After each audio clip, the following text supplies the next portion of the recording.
Salve, salve a luz, salve os guardiões da luz. Seja bem-vindo ao Cris por Cris Mendes, seja bem-vindo a mais um vídeo desse canal. E se você não é inscrito neste canal, se inscreva, curta, compartilhe, comente. Deixa aqui o seu comentário para um próximo vídeo, deixe sua sugestão para um próximo vídeo, que eu vou estar aí, à medida do possível, vou estar colocando em ordem.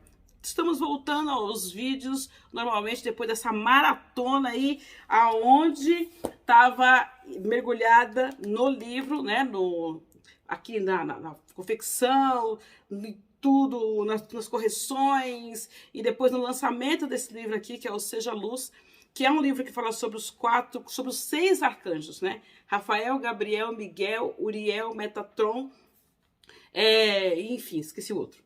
Em si, os 6 arcanjos. Rafael, Gabriel, Miguel, Uriel, Metatron e Raniel. Isso aí. Os 6 arcanjos. E também tem orações canalizadas. Tem também os e-books estão aqui, né, os dos 28 dias com o arcanjo Gabriel, Rafael, Miguel, Uriel, Metatron e também Raniel. Tem aqui tem também banhos, tem feitiços, tem várias coisas aqui dentro desse livro aqui. Ele é um verdadeiro manual para você ter com você. Então, depois disso, nós voltamos à programação normal dentro do canal. E para começar a trabalhar essa programação normal, eu vou pedir para que você se inscreva aqui no canal, para que você curta e compartilhe o vídeo. E dentro do que nós temos aí de programação, nós temos, no dia 19, nós temos aí o ritual de magia para trabalhar as energias de Exu, para trabalhar as energias de Exu no sentido de abertura de caminhos. No dia 26, nós vamos trabalhar a magia de Oxum, trabalhando também uma mesa aberta, então vai ser uma mesa aberta de Exu no dia 19, uma mesa aberta para Oxum no dia 26, e ambas as mesas a contribuição é livre. E no dia 29 de outubro, às 19h30, aqui no Instituto, vai ter o Halloween. Então, o Halloween vai ser presencial, você pode vir, você pode participar. E para aprendizado, no final de semana do dia 5, 6, provavelmente no dia 5, que será sábado, nós teremos a imersão aos espelhos. Essa imersão nós vamos trabalhar o nosso inconsciente, nós vamos trabalhar a nossa energia junto aos espelhos, entendendo como é que funciona os espelhos, como é que funciona, como que você pode ativar os espelhos. E nós vamos falar tanto sobre o espelho negro, como nós vamos falar também sobre o espelho comum. E nós teremos diversas vivências durante esta imersão. Então vai ser presencial, aqui no Instituto, no sábado, que se não me engano é dia 5 de novembro, vai ser ali mais ou menos das 13 horas da tarde até umas 20 horas, por aí, então da 1 da tarde até umas 8 horas da noite, nós vamos trabalhar isso. E nós vamos terminar isso com um ritual aos espelhos, né? Junto às energias das águas, junto à energia do ar, que são as duas energias que trabalham realmente com os espelhos, nós vamos fazer um ritual junto disso. Então, essa imersão, ela é uma imersão que é para trazer autoconhecimento e é uma imersão para que você consiga ativar espelhos. Ainda não é o curso de magia do espelho. Ele vai por um caminho diferente do curso de magia dos espelhos, porque ele vai fazer com que você e o espelho se tornem um. Bem diferente do que você tem que pegar o espelho, blá, blá, blá, blá, blá. Então ele tem uma outra função, que é unir a sua energia à energia dos espelhos. Então isso também vai estar safando nesse primeiro final de semana de novembro, que antecede a lua de sangue, né? A gente vai estar no período de lua cheia e isso antecede a lua de sangue. Então eu quero aproveitar todas essas energias para trabalhar defesas, para trabalhar a parte de você conseguir identificar determinados tipos de energias à sua volta, tá ok? É isso. E eu caminho a peninha porque nós vamos falar sobre numerologia kármica. voltamos à numerologia e voltamos aos estudos numerológicos. E hoje eu quero falar de um atendimento que eu fiz e que foi interessante. E aí eu resolvi trazer para vocês aqui a análise desse mapa para que vocês possam entender como muitas vezes a ancestralidade, a espiritualidade age através de nós das mais diversas maneiras. E que nós temos muitas vezes muitas dúvidas de como que os guardiões, né, agem, como que o espírito se torna guardião. Então, primeiramente, eu tenho uma pessoa que ela tem uma data de nascimento do dia 15/3/80, então vai falar aqui uma data que fala muito sobre a energia de espiritualidade. O 15, ele vem vindo falando sobre uma pessoa que é uma pessoa que busca sempre um movimento, né? Tá sempre ali em volta, com a mente rápida, pensando em mil coisas ao mesmo tempo. Uma pessoa que tem uma atividade mental daquelas que não conseguem desligar com facilidade. Porque o 15 ele traz isso. O 3, sendo o número da comunicação, sendo o número que fala também sobre a questão de uma pessoa que está ali sempre buscando a criatividade, sempre está envolvida em eventos, muitas vezes em coisas ligadas à viagem, porque o 3 fala muito sobre essa comunicação, sobre a questão também do acolhimento, né? Então são pessoas que gostam de acolher. E aí, né, ela nasce em 80 e ela tem um 18 como RVA. Então, esse 18, ele vem falando de uma pessoa que na vida anterior passou por questões de muita traição. Mas também na vida anterior passou por questões muito voltadas ao lado intuitivo e ao lado espiritual.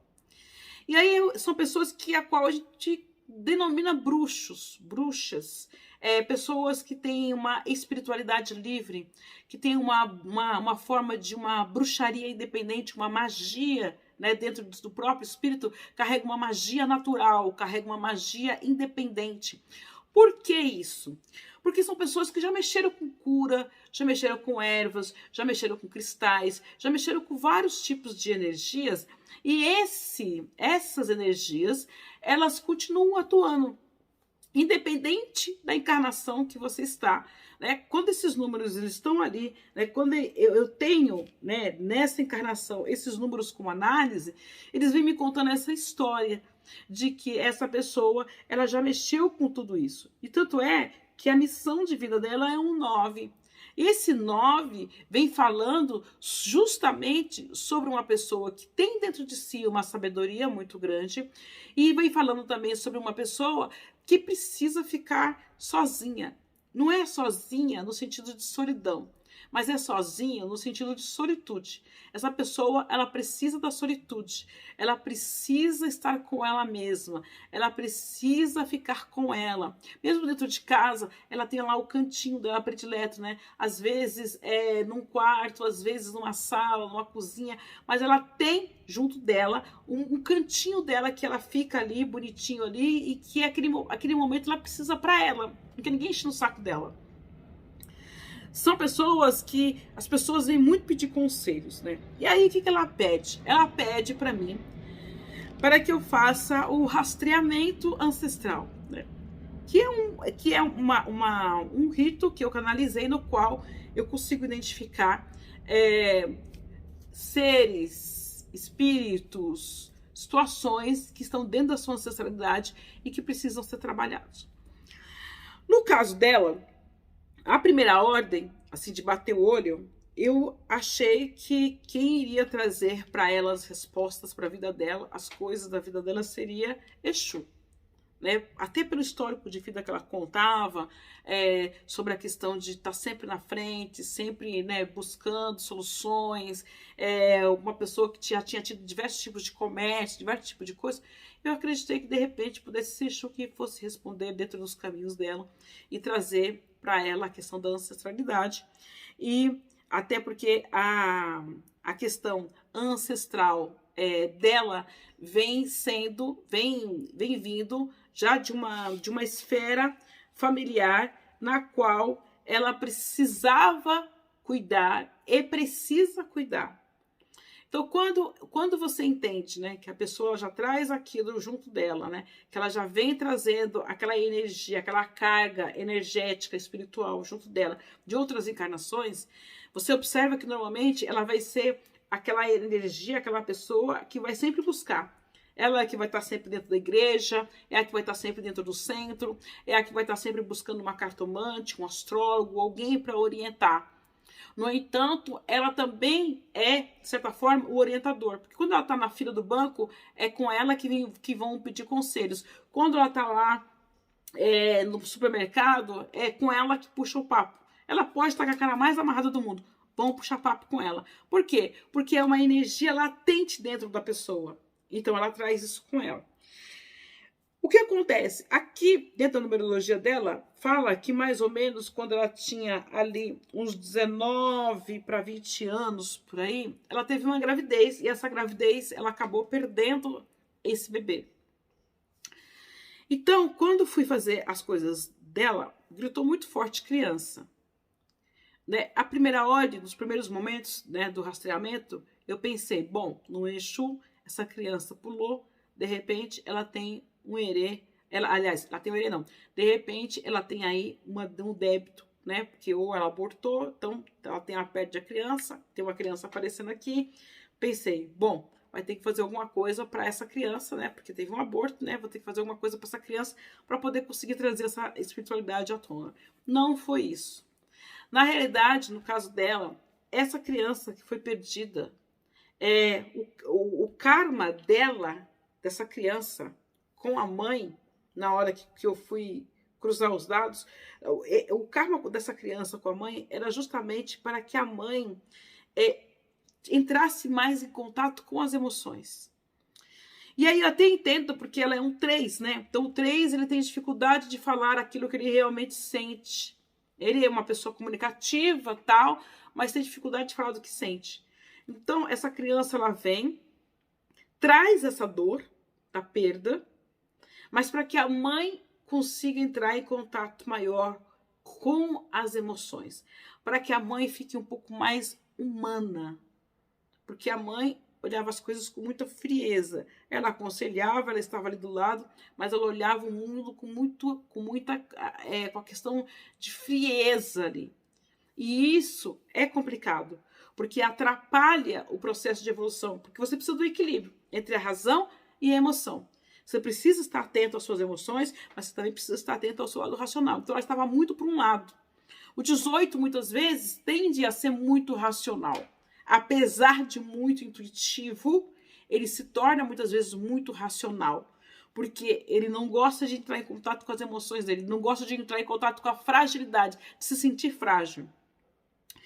E aí, o que acontece? Essa criança vem nessa encarnação para trazer isso, e ali ela não queria que fizesse nada no sentido de limpar sujeira, vamos dizer assim. Não tinha uma sujeira limpada, mas essa criança continuava do lado espiritual, e essa criança entrava como o guardião ancestral dela, porque mostrava que essa criança já tinha estado com ela há pelo menos 8 encarnações. Essa criança já vinha acompanhando de várias formas. Ora como pai, ora como filho, ora como marido, ora como um amigo, cada hora de uma forma. E nesta vida optou por passar por esse processo dentro da gravidez e depois, em seguida, entrar numa linha guardiã.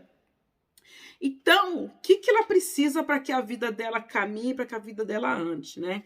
Ela está no ano 15 esse ano, né? E quando você descobre no ano 15, né, uma criança enquanto guardião, você precisa fazer um aceitamento, você precisa fazer uma coisa assim do gênero? Não. Você precisa fazer uma grande oferenda? Essa criança, este guardião, não quis. O que este guardião pediu para que a vida dela fluísse de uma forma contínua? Que ela se comprometesse a ajudar, que ela se comprometesse a meio que apadrinhar serviços sociais ao qual tivesse crianças. Então, o trabalho dela é, mensalmente, se comprometer a ajudar crianças, serviços sociais que tivessem crianças, crianças que foram abandonadas, crianças que estão em situação de vulnerabilidade, crianças que estão aí com risco, né? Então, mães que estão com risco de aborto, mães que estão aí esperando seus bebês e que às vezes não tem nem um pacote de fralda para poder aguardar essa criança. Aí você fala, ai, Cris, as pessoas fazem filhos sem planejamento. Às vezes, mas às vezes acontece realmente de, mesmo a pessoa planejando uma criança, os intempéries da vida, como o desemprego, como situações, às vezes o aluguel aumenta muito, coisas complexas, acabam fazendo com que essa pessoa acabe perdendo o rumo daquilo que ela planejou ali, que ela achava que ela poderia segurar e de repente não segura mais. Então o compromisso dela é esse. E o outro compromisso que esse espírito pediu é que ela estudasse, tipo reiki, vai, pra vocês entenderem. Mas estudasse cura plana, né? Situações a qual ela pudesse executar cura com as mãos. Então, para vocês verem, por que eu trouxe esse caso, né? Porque muitas vezes, a maioria das vezes, quando a gente pega esses casos, né, às vezes vai de encontro a Exu, Pombogira, às vezes vai de encontro a um caboclo, a um preto velho, às vezes vai de encontro a um guia, alguma coisa assim. Neste caso, fazia muito tempo que eu não pegava uma mesa e que vinha um espírito que passou pela vida da pessoa nessa mesma encarnação e se tornou guardião. Ah, Cris, então enquanto ela não estava grávida, ela estava sem guarda, não, aquele espírito estava ali do lado dela. E depois aquele espírito foi para dentro dela, e depois aquele espírito voltou para o lado dela. Olha só que doideira. Mas foi como esse espírito se apresentou aí para trabalhar junto à questão da espiritualidade dela. Ela pode, né, ela tem um carinho muito grande pelo seu capa preta. Então, ela perguntou até se ela podia continuar cuidando do seu capa preta, se ela podia cultuar seu capa preta. Pode, tranquilamente, ela pode. Aliás, qualquer pessoa, se tem afinidade com algum espírito, você pode cultuar aquele espírito, mesmo não sendo seu. Você pode trabalhar com algum espírito. Eu tenho espíritos que não são meus e que eu tenho um carinho muito grande por eles e sempre estou trabalhando, estou sempre fazendo coisas para eles. Pode. Então, ela optou por continuar, né, por ter por adoção o seu capa preta como um protetor de adoção e ter essa criança, né, como o seu guardião e o seu ancestral direto, né, no qual esse ancestral, ela se comprometeu a trabalhar com esse ancestral no sentido de cuidar das crianças em estado de vulnerabilidade, né, prestar auxílio dentro da medida do possível dela e fazer coisas mensalmente a isso, e também as mães em situações de risco. Então eu queria trazer esse exemplo aqui para vocês verem que nem sempre são aqueles, né? Tem gente que quer ter rei e rainha como guardião, eu acho bem legal, acho bem bacana, né? Assim como quando faz regressão, é sempre rei, rainha, ministro, né? O grande executor, o grande general. Gente, ninguém foi vassalo na outra encarnação.